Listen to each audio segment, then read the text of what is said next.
Mhm.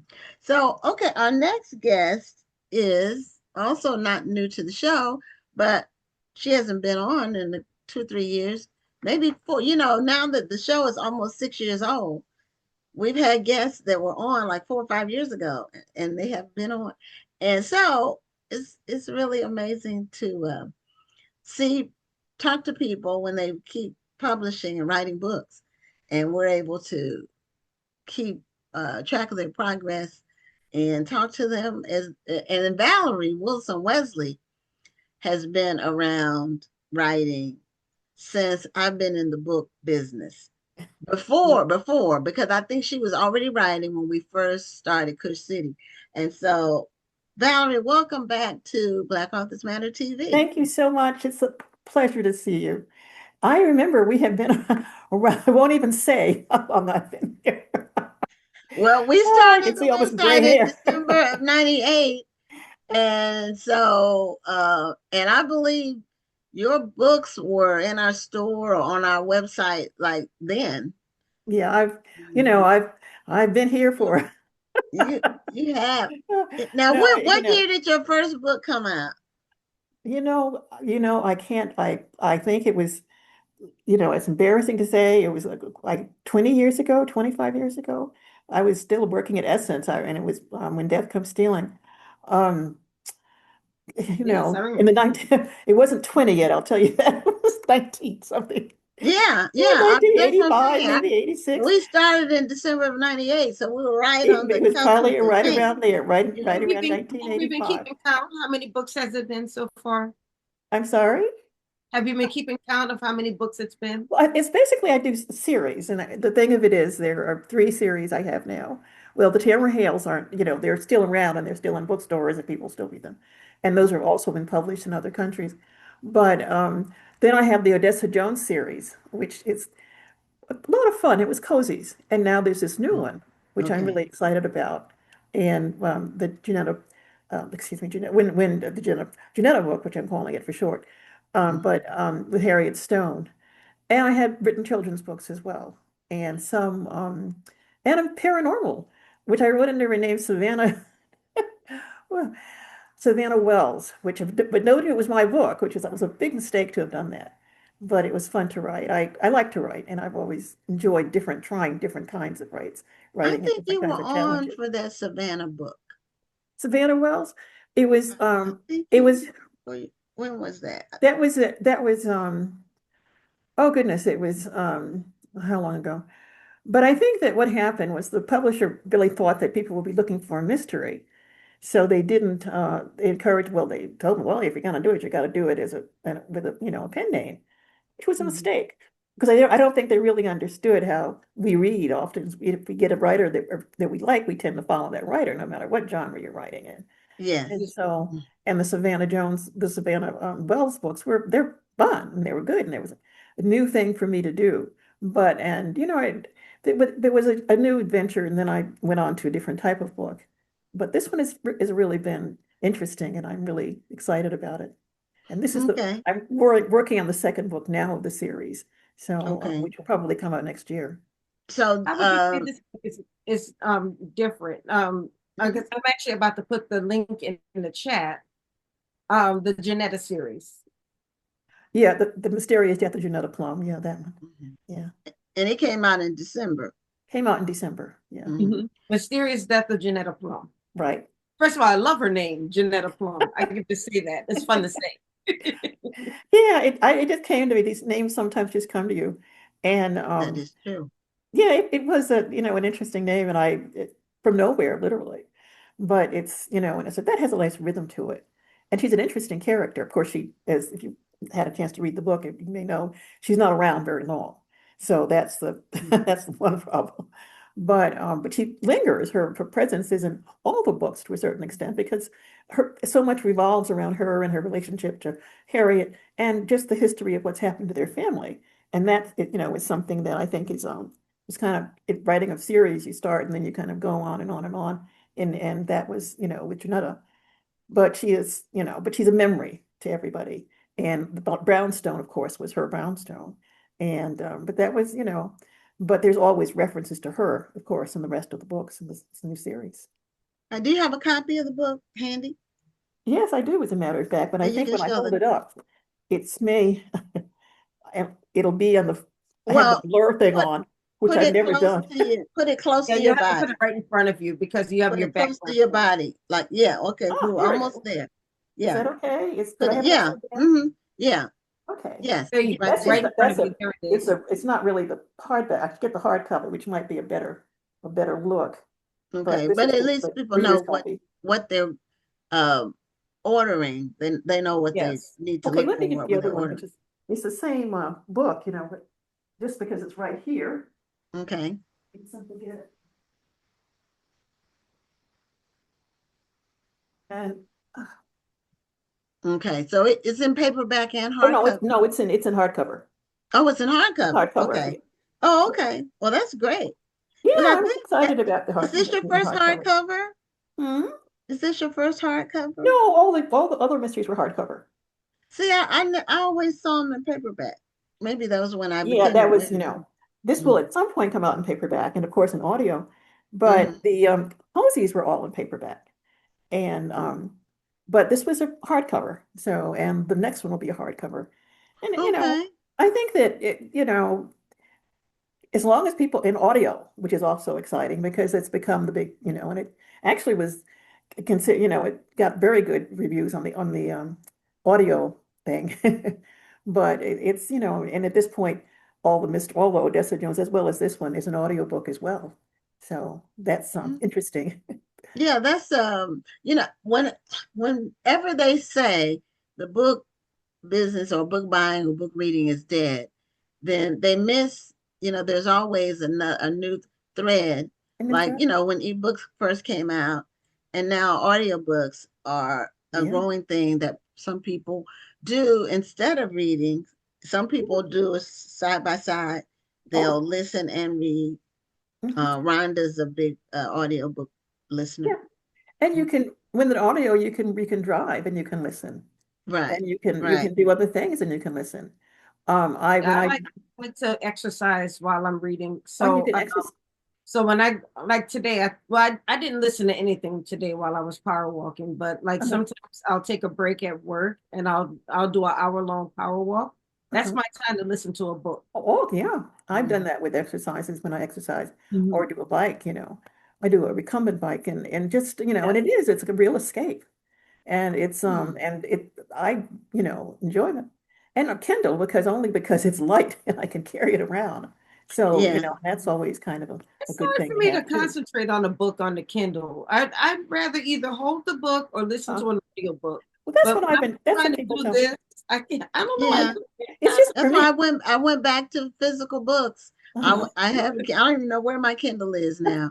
About 3 years ago, I was reading on Kindle, but it's almost like it's not a real book. I No, know no, it I can't is, say but that. I think you it's know what I because I'm mean? trying to do it on my phone, not if or on my phone. Now, if I were Oh, okay. to do it I on the never even tried on to my do iPad, Uh-huh. I it. because the iPad screen is bigger, Bigger. it Yeah. might be easier for me. Uh-huh. When I was Yeah. reading on my iPad, it was much easier to concentrate. I just think Okay. it's harder because it's my phone, even though I have a pretty big phone, as you can tell. Yeah, I wouldn't try to read a book on the phone. This Well, is for some me, stuff I it's don't do light. on my It's phone. easy to carry. I can put it in my bag Oh, and I can pull it out if I'm traveling. It's easier than, and lighter, yeah. particularly as, To each it's his my own. just carrying it around and books can be very heavy. They And that's can one reason be. I You You read. can just carry that's 10 books, Valerie, with the iPhone. I mean you with can. the Kindle. You I'm can carry sorry? 10 books. I didn't hear you. No, I said if you're using your Kindle, you can carry around 10 I books. You can't can, yeah. carry 10 books, Well, 10 I don't have a particularly good iPhone. My daughter's finally got me a new iPhone for Christmas because mine was like 10 years old. I'm afraid Oh, okay. I'm I'm not going to surprised be it still works my because when it's grandson. slow, the battery dies. That's Yeah, the main thing. this is The this is battery. my little, it's very small. It's bigger than the one I had. And my grandson, of course, had to show me how to load the thing up and he was showing me all Yeah, but it they is, but it's I'm second afraid that nature to them. yeah, so We I'm not have to think good with it. about it, but there is second nature to Yeah. young people, especially children, the children are like sponges. They just pick up on everything. I know. Um, Yeah. Well, he's so 19, but yeah. You said you worked at Essence. I was executive editor for a number of years. Let's see, I never knew that. Did you know that, Rhonda? I feel like I knew that. I feel I like don't. I don't recall. I don't remember That was that. I before. used, I used to be a big Essence consumer. I mean, I used to subscribe to Essence. I was going to the Essence Festival. I was actually talking about the Essence Festival earlier. I was saying I liked it better in the early years. Oh yeah, yeah. It's gotten so much bigger, and it It is feels gotten. I was it there. feels impersonal now. I liked it better Oh yeah, when it was smaller and it felt more personal. yeah, no idea. It was more just, but I think now and it's changed radically since when I was there. I was how long at Essence, but when I started writing, but Susan was editor in chief when I was there, and Mm-hmm. all Audrey Edwards and we were all there kind of together at the same time. And Mhm. it was a different, in so many ways, where it's a different kind of book, the magazine. But now Right. I have, when it was, I think it was in some ways much more political. We're looking at really, like one of the first things we did was just on the guns, which was, nobody was doing guns when we did guns, and the violence, gun violence. And it was a great period. I loved working at Essence, and I really did. And it was just a beautiful place to be with all the energy and excitement, and it's a sisterhood. And Mm-hmm. goodness, how many years? I guess that's back then in the 1970s, because when the book I was at Essence when I wrote the first two or three Tamara Hales, and then Susan I would, say, well, I would like to take some, kind of work part-time, and she was such a generous spirit. Okay, okay. And then I kind of eventually started writing full time. But it was just a marvelous experience, and in so many ways. And I still have good friends who were editors there, and we all kind of stuck together. Good. Mm-hmm. They really had, and this was when we had the store, when we started the website. They really had a lot of focus on books, Mhm. and because our store was one of the reporting stores for the Uh-huh. Essence Oh yes, list. yeah. I know. I That's was one always, thing I yeah. do miss, Valerie. I do miss that Essence used to have that whole book page where you had the Essence Mm-hmm. bestseller list Yeah, or the I love review. that. Yeah, it was important. But Yeah, I haven't, I have to confess, I haven't read Estons in a while. I'm aged out, I guess. But Mm-hmm. I think that certainly it was an important part, and it was certainly important to all of us, who were in our B.B. Moore Campbell, and well, she worked with us, she was not on staff then, but a Mm-hmm. lot of people, a lot of really fine writers. And being an executive editor was really, I got to meet people and really interview people and do stories. So it was really a great time for me personally, and was a phase of my life that I'm so happy that I had. And it was an extraordinarily important time to me as a writer and as an editor, and hopefully made important contributions. Um, Susan would kind of say, well, how do it free us, kind of? That's Sonia Sanchez quote. But how do it free us? And that was kind Mm-hmm. of the what we looked for. How does this make our lives as Black women and as Black people stronger and better? What can we do to make this a better place for us? And that was kind of the editorial bent that we would look at when we just thought of stories to do. It was and I'm very proud of the stories that we did during that period. And an executive editor, I was very late in editing. I started out at Scholastic News and then went from Scholastic News to editor as travel editor, and then from travel editor to ultimately to senior editor and executive editor. And it Wow. was just a fantastic period in my life. And I certainly with the Tamara Hales, so much of it came from understanding Black women raising a child alone, and that kind of the work ethics of what happened, and that experience of reading readers' comments and understanding what our readership was doing, understanding the things that Black women were dealing with, certainly went into the books that I was writing, the Tamara Hales particularly. So, and of course, it was much younger then, and I was kind of in touch with that whole period too. But mm, I treasure that time in my life, and always, you know, Susan is one of my great heroines. And she looks the same. She's marvelous. You know what I'm saying? She's a She lovely really woman, and she's hasn't just a aged hardly. You know, lovely spirit. Just a, I've only been to the Essence Fest once, and that was when it came to Houston after Katrina. That was the uh-huh. only time that I've been. Yeah, So I like, went That to was that. the year everybody was mad that it went to Houston. I know it It was, and I came right back know to New Orleans. from what people said, it lost some of the charm. Houston didn't uh, have the same feel, man, because Houston's not a walking city. yeah. In New Right. Orleans, you go and it's a lot of walk around. Well, it's been in New And Orleans, yeah, because my I know first recently. time really in New Orleans proper, Hmm. like really there Uh-huh. to spend some time, was when Rhonda, when you and I went to the libraries convention. I had Right. been through New Orleans or spent the night, but I had never like spent time there. And so it was a good event that we went to, but also you know, New Orleans is a walking city. It has some Mhm. parts where people Yeah. just walk around. You have the cobblestones or whatever the streets are. We Uh-huh. don't have that in Houston. It's too darn hot and everything's too far apart. It's Yeah. just too, it's not, there are some parts of downtown where you do that, but it's not like some of the bigger cities like New Uh-huh. York or DC or Chicago even Oh, New or New York, yeah, Orleans. yeah. It's not. We drive here. Everything's too far apart. And even if it's not that far, well, to us that not that far is like 5 miles. If it's close, it might be 2 to 5 miles. Uh-huh. And in our heat, there's just no way. Uh-huh. There's no way that you can be walking. But one thing that we did with the Essence when we first started the website, and we had the store came later. We Mhm. started the website. The store was like a year and a half after that. We moved into the strip center, but we weren't using the front. It was just a storefront, but we weren't using the storefront part. Then we said, Mhm. well, why not? But we created a catalog and we did it 3 different times where we had Okay. our products and books in there. And Mhm. we bought the Essence list. I'm giving a long story, but we rented the Essence list. And Mhm. I think we sent out like 25 or 30,000 catalogs Wow. and got a great response, Mhm. Yeah. from because that's uh now you trying to I guess it's just different now. I guess social media has replaced Oh, everything is different. Yeah. everything. So Everything is different. um but It's a then different the world. snail mail was important. Mhm. Yeah.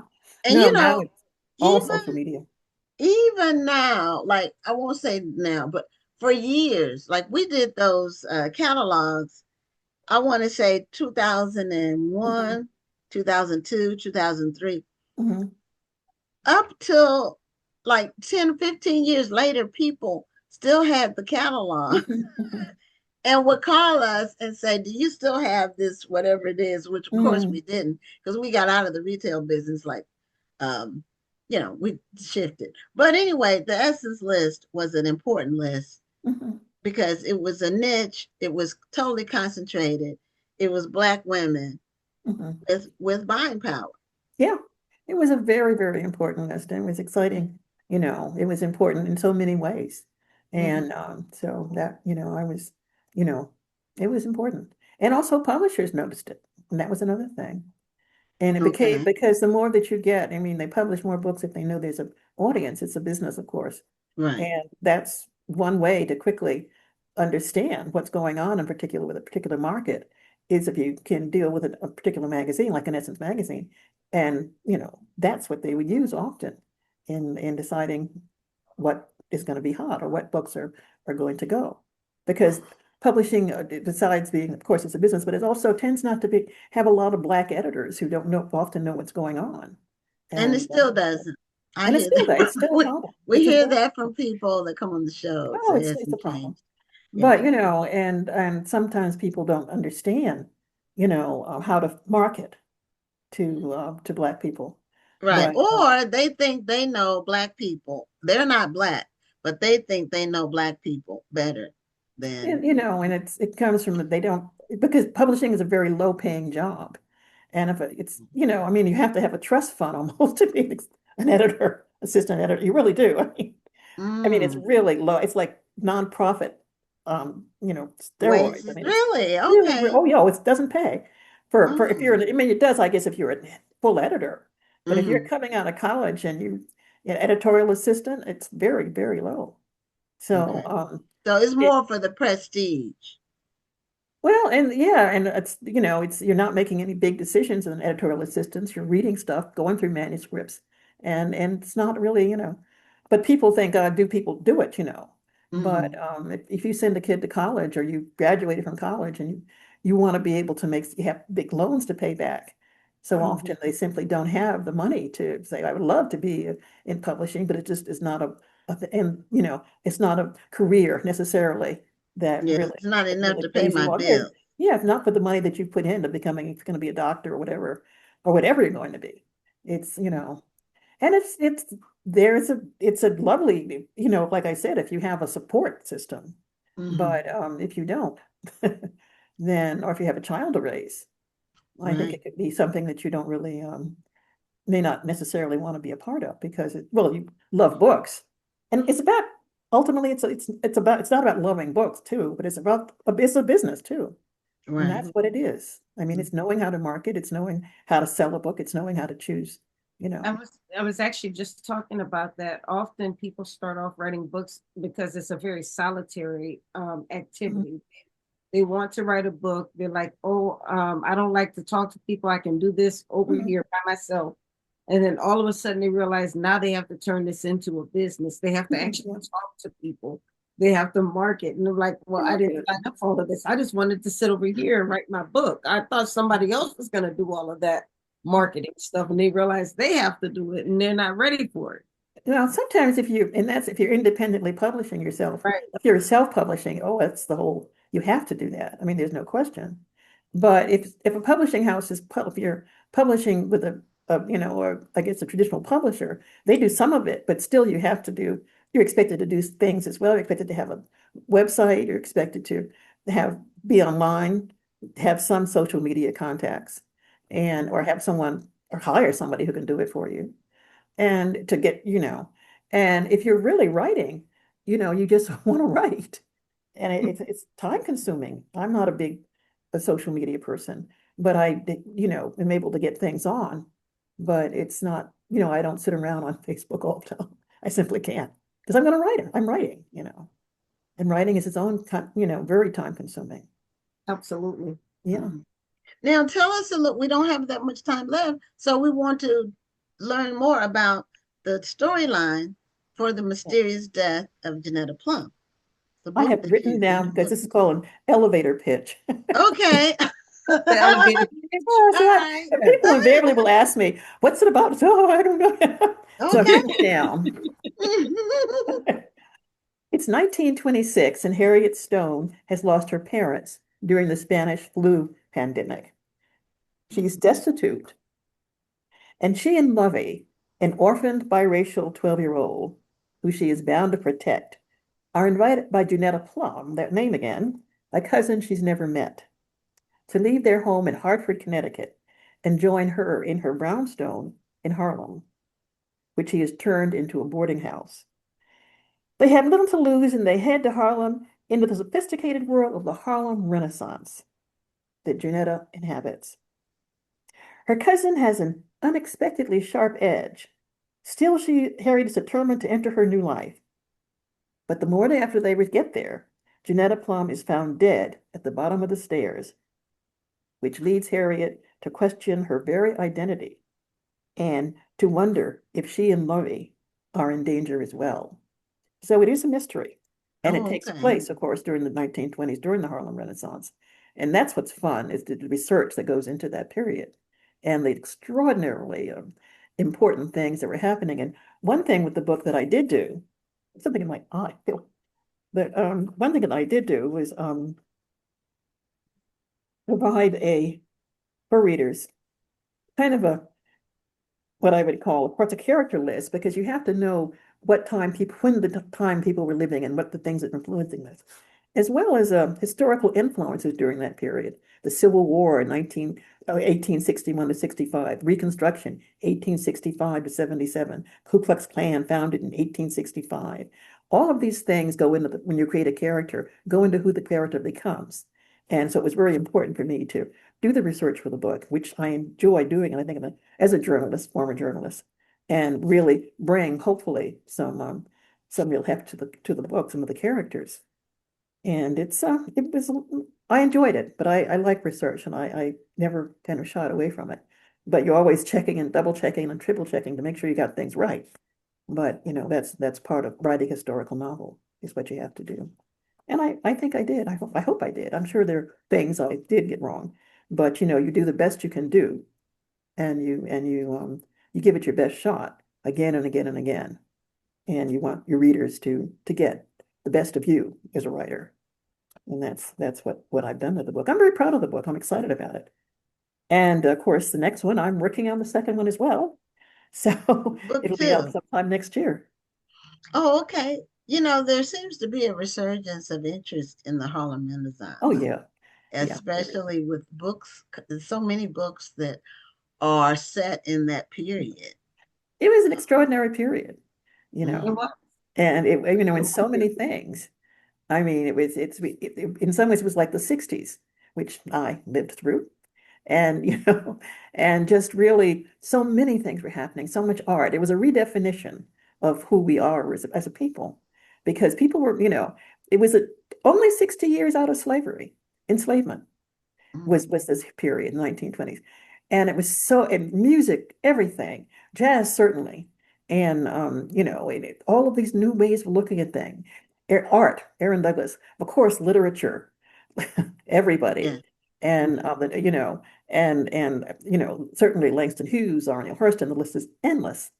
And all of these young people. And one of the things I tried to capture in the book was his sense of wanting to be part of this, wanting to somehow come into this world and understand it. And at one point, Harriet says in the book, all of these things are happening. And I've been sitting on my porch in Hartford, this idea that what am I doing? The world is happening around me. And indeed, it felt like that for certainly she's 26. And of course, with Lovey, who is her little biracially child, who is not her child, but an orphan who we're adopted by her parents because but Lovey has her own story. And that's another thing that's interesting. Oh, okay. Now is Lovey the focus of the book too? Lovey, they're all Lovey's in book two, Okay. and of course Harriet. And as a series, the characters always go Okay. carry through, and some remain. Of course, the killer, whoever she be or whoever he be, is no longer part of the story. But Right. certainly the main the care and you when you conceive it. Well, I have a three-book series. This is the first book, second book, third book. And as my daughters point out to me, you're going to be 81 when that third book comes out. I said, that's fine. I hope I'm still writing then. Are you Well, sure you maybe want to you do can this? Yes. storm. Yeah. That's a Actually blessing to 81. be able to still write and Well, that's what publish I and said. get What book else am I going to do? Sit deals. around and watch MS TV, MS News, or what is it, MSB, NBC, or whatever it's calling itself these days. Now, MS now. Now. No, you Hmm. really do need to, particularly, and like you pointed out, when I've been writing for a long time, and I Right. was just excited frankly, to get a contract, and the editor's excited about the books, and so naturally, I'm excited about writing them. But it does take a lot out of you. Writing is writing, but it's fun for me, and it's also a lot of hard work. Doesn't mean doing historical mystery, because it's history, and you've got to get it right. Yes. Well, we're at the end of our time. So, Valerie Wilson Wesley, thank you so much for being a guest again. I'm trying to remember, I think it's been about 3 years since you were on. So, maybe more than that. But thank you so much for coming back to Thank you see so us. much. And I would love anytime this new book will be out next year. And it will, and again, the discovery of certain places in Harlem and certain places that happened during this period. It will also be in the Harlem Renaissance. but Okay. that period, because of course the 30s, everything ended in the 30s, 1930s. But certainly the 1920 up to the 20s to up to the 30s. So, and that's the particular period that, that I'm writing about. So, thank you all for inviting me. Oh, you're For welcome. being And here. we'll be on the lookout for when book 2 comes out. Okay, thank you so much. Take care, Okay. lady. See Thank you you. later. Okay, Thank bye. Take care. Bye.